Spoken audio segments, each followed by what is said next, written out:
Okay, so we're diving into life in Thailand, but like the real deal, not just the travel brochures. Right, We're exactly. talking about the kind of stuff that you really don't get until you actually like live there, the stuff that surprises you. Yeah, the everyday things that are so different from back home. Those can be the hardest, but also the coolest to adjust to. Absolutely. Yeah. And there's so much to unpack there, but one thing that always kind of throws me off is how the cost of living can be, well, it can be two different things depending on Yeah. if you're a local or if you're a visitor. Yeah, there's definitely kind of a two-tier system in a lot of ways. So how does that actually work? Like, what do people need to be aware of?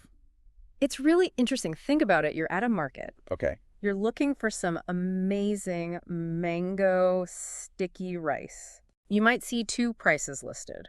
What you want to do is learn a few basic Thai phrases. Oh, okay. You order in Thai, you might just get that local price, which is amazing. That's a pro tip right there. I'm all about that. Yeah. Unlock those discounts, right? Exactly. Speaking of money, does this whole cash heavy thing mean I'm going to be like walking around with a giant stack of bet? Maybe not a giant stack, Okay. but I will say, if you're someone who relies only on cards, you might find yourself in some tricky situations. Huh. Because even though the bigger cities are getting better about card acceptance, especially in touristy areas, once you kind of get out and about, Yeah. it's cash all the way. So it is a good habit to kind of get used to carrying cash. So maybe I need to like budget in advance how much cash I'm going to take with me each day. Exactly. And you might actually be surprised. Right. Yeah. You might end up sticking to a stricter budget because you're being mindful of that. Yeah. When you see the money going, Exactly. it's a lot harder to overspend. Okay. Shifting gears a little bit, I got to ask about the internet situation. Okay. I mean, I work online. I imagine a lot of our listeners do too these days. Right. Reliable internet, that's like essential. But I've heard some things about Thai internet speeds, and it makes me a little nervous. Mm-hmm. What's the reality check here? Like, can I still get my, game on if I need to? Or do I need to, like, adjust my expectations a little bit? I'd say in the cities and the urban areas, generally you're going to find pretty decent Wi-Fi. Okay. But if we're talking like really high speed, super low pin for gaming, Yeah, that's a different story. that's where it gets a little Dicey. dicey. So if you're a serious gamer, do your homework, research where you're staying, look into the internet options, Right. maybe even consider a dedicated mobile hotspot or something if it's super important.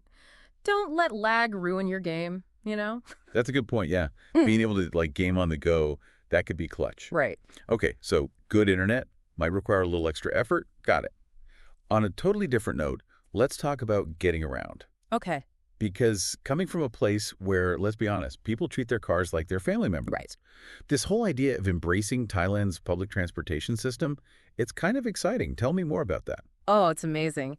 Get ready to discover the beauty of two wheels and three wheels, because in Thailand, public transportation is where it's at. It's Yeah. efficient, it's affordable, and honestly, it's just the best way to experience the country like a local. Yeah. You've got your tuk-tuks, songsas, motorbike taxis, you name it. I love it. So ditch the car and dive into the beautiful chaos. That's what I'm talking about. So much more fun. Exactly. Fewer traffic jams, more real-life experiences. Mm. Speaking of experiencing things differently, can you explain this whole thing where hotel prices change based on how many guests are in the room? Because that's not really a thing I've encountered before. Yeah, you really have to watch out for those extra guest fees, which aren't always super clear up front. My biggest piece of advice on that front, always double check that fine print, especially when it comes to things like extra services or charges for having more people in the room. The last thing you want is an unexpected bill putting a damper on your trip. Seriously, nobody needs that kind of stress. Exactly. Okay, one last thing I got to ask about, because it's something everyone always mentions when they talk about Thailand is the people. Like, is it true? Can you really just strike up conversations with strangers? Oh, yeah. Because back home, that could be a little, A little awkward. yeah, like people would look at you a little funny. Totally different there. Thailand, it's like the land of casual conversation. Yeah. Whether you're at a market sharing a smile or grabbing some street food, don't be surprised if someone just starts chatting you up. It's so normal. That's so cool. And honestly, that's what gives Thailand this incredibly welcoming and open atmosphere. It's a real sense of community that you don't always find in other parts of the world. Yeah, that's a good point. It really makes you think about different ways of connecting with people. Definitely. This whole deep dive has been so eye-opening. Any final words of wisdom for our listeners before they head off on their own Thai adventures? Just remember, all these differences we've been talking about, they're not just interesting facts, They're your keys to having a much richer and more immersive experience. That's a great way to put it. Embrace the unknown, be respectful of the culture, and you'll discover a side of Thailand most tourists never get to see. So well said. And on that note, we'll let you all keep exploring, because trust me, this is just a tiny taste of what awaits you in this incredible country.